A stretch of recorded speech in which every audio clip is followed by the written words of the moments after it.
प्रेरणास्पद कथा YouTube channel पर मैं धनंजय जैन आप सभी का हार्दिक अभिवादन करता हूँ। दोस्तों, कुसुमावती नगरी में चंद्रप्रभा नाम की राजकुमारी थी।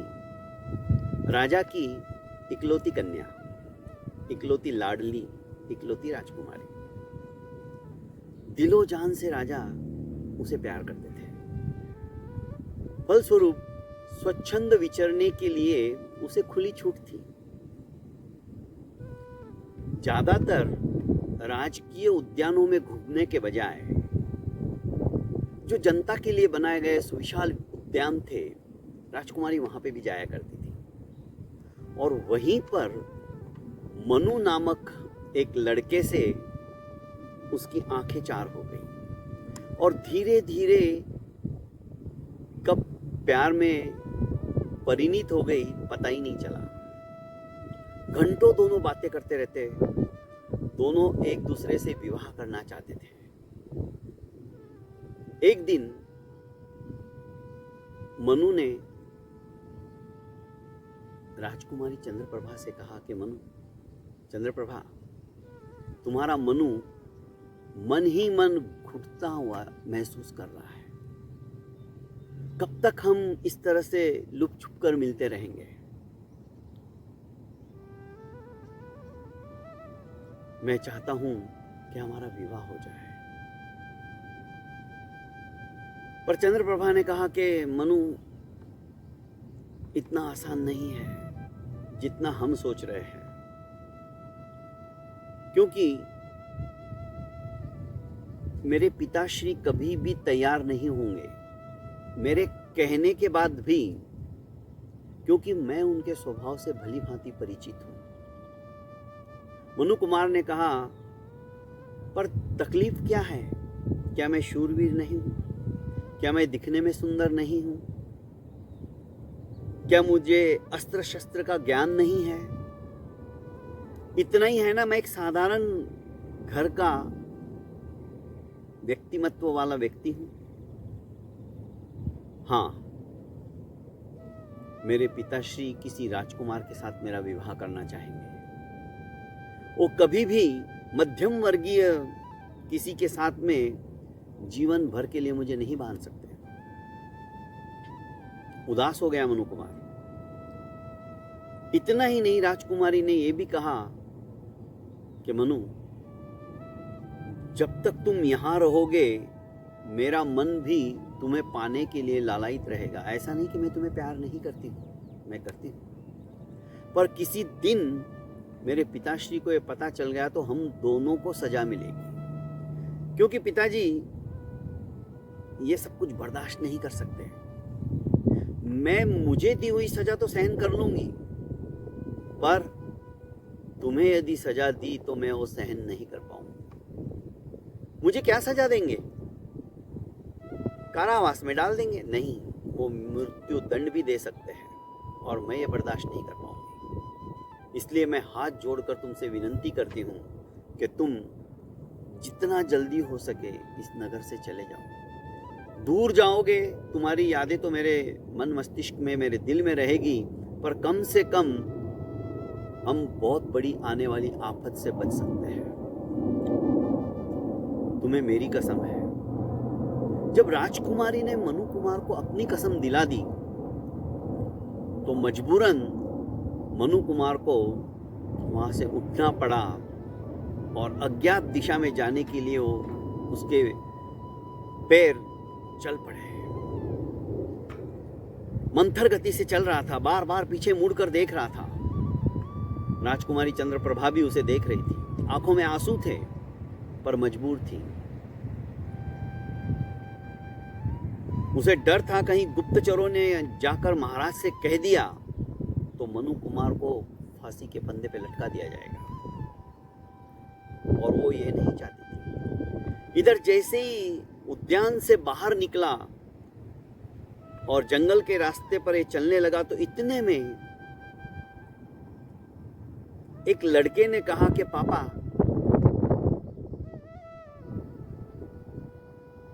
आप क्यों इतने उतावले हो रहे कुसुमावती नगरी के अंदर जाने के लिए? अभी तो बहुत समय और मैं बहुत थक गया हूँ, मुझे विश्राम कर लेने दीजिए। पर उसके पिता ने कहा कि नहीं बेटा, हमें जितना जल्दी हो सके कुसुमावती नगरी में जाना पड़ेगा, क्योंकि जो इतनी मेहनत से कमाई हुई हमारी गाड़ी पूंजी है, धनराशि है, वो रास्ते में मैं नहीं चाहता हूँ कि कोई चोर लुटेरे हमें लूट ले। ये उसी जंगल से जा रहा था जिस जंगल में ये पिता पुत्र इनका वार्तालाप चालू था, पर अभी वो बहुत दूर थे।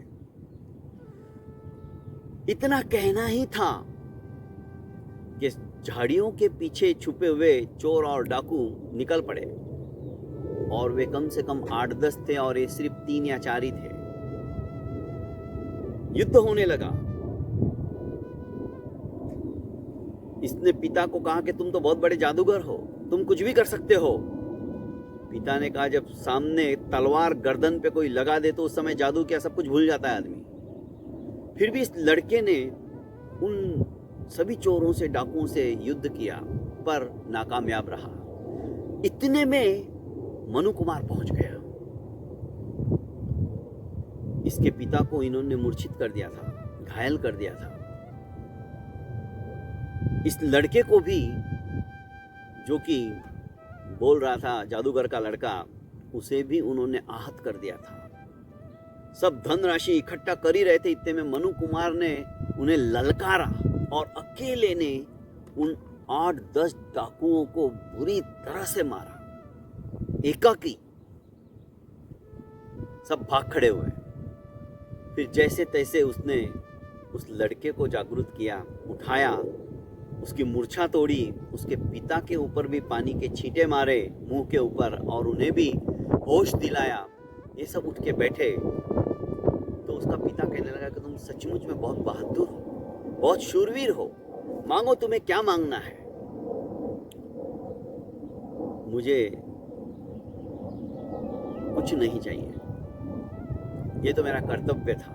और खुश हो गया कि नहीं, तुम्हें पता नहीं मैं बहुत बड़ा जादूगर हूं, तुम जो मांगोगे आज मैं तुम्हें दे दूंगा, क्योंकि तुमने मेरी और मेरे बेटे की भी जान बचाई है और साथ साथ ये धनराशि भी बचाई है। उसने कहा आप सचमुच में दोगे मैं जो मांगूंगा? हाँ, यहाँ की राजकुमारी से मैं बहुत ज्यादा प्रेम करता हूँ और मैं राजमहल में रहना चाहता हूँ। क्या यह संभव है? अरे तुम मेरे पास आए हो, मेरे पास आने के बाद मैं जो मांगूंगी वो तुम्हें मिलेगा, सब कुछ संभव है। पर वो कैसे? ऐसे एक काम करो, उन्होंने एक अंगूठी निकाली, उसे अभिमंत्रित किया और उसे कहा कि अपने दाहिने हाथ में इस अंगूठी को पहन लो। जैसे ही उसने अंगूठी दाहिने हाथ में पहनी, धीरे धीरे उसका रूप परिवर्तित हो गया और मनु कुमारी बन गई, स्त्री के वेश में आ गई, स्त्री के परिधान में भी आ गई। वो देखते ही रह गया, मैं ये क्या हो गया। बस यही तो रहस्य है। पर घबराओ नहीं, वापस दाहिने हाथ से उस अंगूठी को निकालो और बाएं हाथ में पहनो। मनु कुमार ने वैसा ही किया, वापस फिर से मनु कुमार बन गए। उसे बहुत खुशी हुई, अब तुम्हें राजमहल में जाने से कोई रोक नहीं सकता है, तुम राजकुमारी की सहेली बनकर वहां रह सकती हो। इतना ही नहीं, तुमने आज हमारे ऊपर जो उपकार किया है, हम ही तुम्हें वहां पर छोड़ देते हैं। और इसने ब्राह्मण का रूप धारण किया, जादूगर ने, और अपने बेटे को भी ओम नमः शिवाय की वो चद्दर ओढ़ा दी और राजभवन के अंदर चले गए। साथ में मनु कुमारी भी थी, उसको स्त्री के वेश में ही रखा, सुंदरी के वेश में रखा और सचमुच में सौंदर्य उसके चेहरे से टपक रहा था। राजा ने कहा कि ब्राह्मण देवता कैसे आना हुआ, क्या बात है? जादूगर ने कहा कि मैं अपने बेटे के साथ में तीर्थ यात्रा के लिए निकल रहा हूं और मैं चाहता हूं कि मेरे होने वाली पुत्रवधू मनु कुमारी जब तक हम वापस नहीं आते तब तक आपके यहाँ पे सुरक्षित रहे। उन्होंने कहा ठीक है, ये हमारी पुत्री चंद्रप्रभा की सहेली बनकर यहाँ पर रहेगी, आप निश्चिंत होकर जाइए। ऐसा ही हुआ। अब तो मनु कुमार के मन में लड्डू फूटने लगे। करीब 15-20 दिन मनु कुमारी बन के ही चंद्रप्रभा के साथ रहा, उसके सुख दुख का साथी बन गया। आवाज भी उसकी स्त्री जैसी ही थी, क्योंकि स्त्री का वेश धारण करती उसकी आवाज स्त्रियोचित हो जाती थी। और जैसे ही मनु कुमार बनता था तो वापस अपने मनुष्य की आवाज में बोलने लगता था। एक दिन मनु कुमारी ने बात छेड़ी और कहा कि राजकुमारी जी, एक बात कहूं, क्या आप बड़ी उदास हो जाती हो, कई बार गहन चिंतन में डूब जाती हो, आखिर क्या तकलीफ है, क्या दुख है आपको? चंद्रप्रभा कहती कि रहने दो मुझे, मेरे हाल पर छोड़ दो, मुझे मेरे हिसाब से जीने दो, मुझे मत छेड़ो। वो बातें मुझे याद आती तो मेरे रोंगटे खड़े हो जाते हैं। आखिर बताओ तो सही, हुआ क्या है, क्या परेशानी है? मेरे बस में होगा तो मैं जरूर दूर करूंगी, तुम्हारे बस की बात नहीं है, पर तुम परेशानी बताओ तो सही। राजकुमारी चंद्रप्रभा ने अपने प्रिय मनु कुमार की समस्त बातें उसे बता दी। क्या सचमुच तुम मनु कुमार से इतना प्रेम करती हो? राजकुमारी ने कहा, हाँ, पर वो मेरे कहने से पता नहीं अब कहां होगा। मनु कुमारी कहती कि यदि आपके सामने मैं उसे लाके खड़ा कर दूं तो? तुम कैसी बात करती हो, भला ऐसे संभव है क्या? तनिक अपनी आंखें बंद करो, मनु कुमारी ने कहा। और राजकुमारी चंद्रप्रभा ने अपनी आंखें बंद की। इसने वो अंगूठी ली और अपने दाहिने उंगली के अंदर पहन ली। जैसे ही अंगूठी पहनी, मनु कुमारी मनु कुमार के अंदर परिणित हो गई। बाएं हाथ और दाएं हाथ की ये करामात राजकुमारी को उसने देखने नहीं दी। जैसे ही आंखें खोली तो सामने मनु कुमार। एक मिनट के लिए तो उसे विश्वास ही नहीं हुआ, पर मनु कुमार ने कहा, चंद्रप्रभा मैं ही हूं, पर तुम ऐसे कैसे? वापस आंखें बंद करो। और वापस उसने अपनी अंगूठी निकाली और दूसरे हाथ में पहनी। ये करीब 2-3 बार करके बताया, फिर राजकुमारी को विश्वास दिलाया कि मैंने एक बहुत सिद्ध मंत्र हासिल किया है और उसे सिद्ध किया है। फलस्वरूप मैं अपना रूप क्षण भर के अंदर बदल सकता हूँ। लड़का से लड़की और लड़की से लड़का बन सकता हूँ। अरे वाह, ये तो बहुत अच्छा हुआ। इतने में कोई आने की आहट हुई तो राजकुमारी ने कहा कि तुम तुरंत मनु कुमार के बजाय मनु कुमारी बन जाओ, कोई आ रहा है, नहीं तो छुप जाओ। अरे मैं क्यों छुपूं? 1 सेकंड के अंदर वो वापस मनु कुमारी बन गया। मुझे छुपने की क्या जरूरत है, मैं तो तुम्हारी सहेली हूं मनु कुमारी। वो भी हंसने लगी। इधर हुआ यूं कि जिस दिन से ये ब्राह्मण देवता के वेश में जादूगर मनु कुमारी को छोड़ के गया था, उसी दिन से महामंत्री का बेटा शशि मन ही मन मनु कुमारी को चाहने लग गया था। और अब तो उसने अपने पिताश्री से कह दिया कि जब तक मनु कुमारी से आप मेरा विवाह नहीं करा दोगे, तब तक मैं अन्न जल ग्रहण नहीं करूंगा। इतना पागल हो गया था। आखिर महामंत्री राजा के पास आए और राजा से कहने लगे कि मेरा बेटा शशि कुमार ना तो कुछ खाता है ना कुछ पीता है, आज 8 दिन हो गए। बस एक ही उसके मन में धुन है कि मुझे मनु कुमारी से विवाह करना है। राजा चिंतन में पड़ गया, क्या करे, पर उसने विश्वास दिलाया कि कोई बात नहीं, मैं राजा हूं और मेरी आज्ञा कोई टाल नहीं सकता है। मैं मनु कुमारी का विवाह तुम्हारे बेटे से करवा दूंगा। राजा अपनी बेटी के पास महामंत्री के साथ आते हैं और कहते हैं, मनु कुमारी तुम्हारा विवाह महामंत्री के पुत्र शशि कुमार से होने वाला है। मनु कुमारी बोलने लगी, पर ये कैसे संभव है? ये हमारा आदेश है और राज आदेश कोई टाल नहीं सकता। इतना कह के राजा निकल गए। अब चंद्रप्रभा भी और मनु कुमारी भी, अर्थात मनु कुमार जो था ओरिजिनल में, दोनों चिंतित हो गए। अब क्या करें? पर राजकुमारी जानती थी कि पिता ने जो बोल दिया सो बोल दिया। ये दुविधा में फंस गए। आखिर जबरदस्ती इसका विवाह मनु कुमारी का शशि कुमार से हो गया। इस बीच प्रॉब्लम क्या हुई थी कि उसकी उंगली में बार बार अंगूठी निकालने में और डालने में उंगली में घाव हो गया था। फलस्वरूप रस्सी सी पड़ने लगी थी और उंगली में फिर से निकालकर अंगूठी डालना मुश्किल हो रहा था, इसलिए वो मनु कुमारी ही बनी रही थी, क्योंकि निकालने में बहुत तकलीफ हो रही थी, खून आने लग गया था। विवाह हो गया शशि कुमार के साथ। इस बीच यही ब्राह्मण देवता जो कि जादूगर थे वापस आए और राजा से कहने लगे, तुमने इतनी हिम्मत कैसे हो गई? मेरे बिना इजाजत के, मेरे बिना पूछे मेरे होने वाले बेटे की बहू को अर्थात पुत्रवधू को तुमने किसी और के साथ विवाह करा दिया। क्षमा करे ब्राह्मण देवता, मैं वचनबद्ध हो गया था, पर मेरा क्या, मेरा बेटा कुंवारा रहेगा क्या? आप उसकी चिंता मत करो, मैं मेरी राजकुमारी का विवाह तुम्हारे बेटे से करवा दूंगा। राजा ने ऐसा कह दिया। दोनों बड़े खुश हो गए। इस बीच शशि कुमार ने मनु कुमारी से कहा कि देखा, कल विवाह होने वाला है राजकुमारी का। किसके साथ? उसी के साथ जो तुम्हारा दूल्हा बनने के लिए अपने पिता के साथ यहाँ पर आया था और बाद में तीर्थ यात्रा के लिए चल गया। वो आ गए हैं।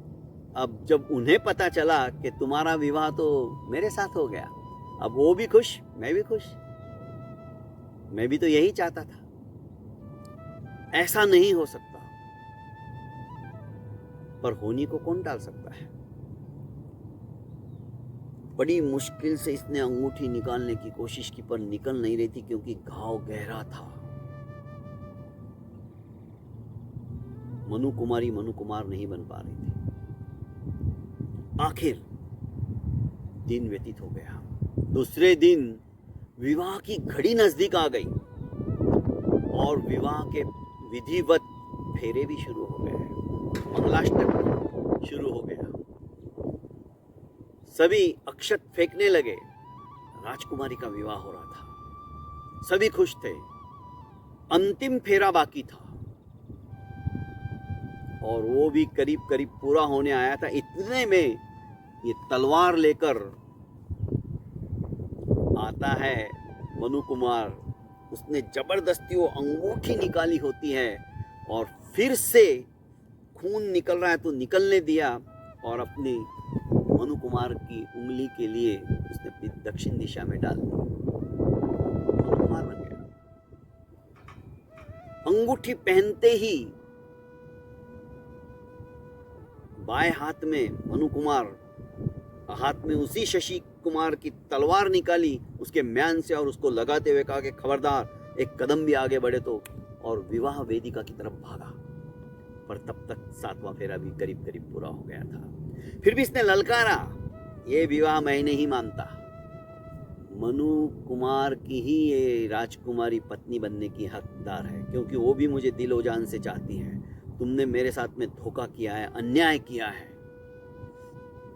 जादूगर के ऊपर भी चिढ़ गया। अब सवाल पूछा वेताल ने विक्रमादित्य को कि विक्रम, तुम ही बताओ, अब राजकुमारी चंद्रप्रभा वो किसकी पत्नी बनने लायक है? उसका असली पति कौन? मनु कुमार या फिर वो जादूगर का लड़का जिसके साथ में उसका विवाह हो रहा था? अभी बहुत सोच के जवाब देना, उत्तर देना। महाराज विक्रमादित्य ने कहा कि वेताल, ये जो राजकुमारी चंद्रप्रभा है वो जादूगर के लड़के की ही पत्नी बनने की अधिकारी हुई है। क्यों? क्योंकि माना कि मनु कुमार और वो दोनों आपस में बचपन से प्यार करते थे, पर जो वैदिक परंपरा है हमारी, जो सनातन परंपरा है, एक बार अग्नि की साक्षी से जिसने फेरे ले लिए, वो फेरे दोबारा किसी और के साथ नहीं होते। इसलिए न चाहते हुए भी राजकुमारी चंद्रप्रभा को उस जादूगर के बेटे के साथ ही विवाह करना पड़ा और उसी की वो पत्नी रहेगी। मान गए विक्रम, तुम सचमुच में भारतीय संस्कृति को भी लक्ष्य में रखते हुए अपना न्याय करने में दक्ष हो। बहुत बहुत धन्यवाद दोस्तों। आगे वेताल कौन सी कहानी सुनाएगा? 15 कहानियां उसने सुना दी अब तक, 16वीं कहानी क्या होगी ये तो सुनने के बाद ही पता चलेगा। इजाज़त चाहता हूं। और दोस्तों, आपने अभी तक मेरे इस चैनल को लाइक एवं सब्सक्राइब नहीं किया है तो कर लीजिए और ज़्यादा से ज़्यादा इसे फॉरवर्ड कीजिए। प्रणाम।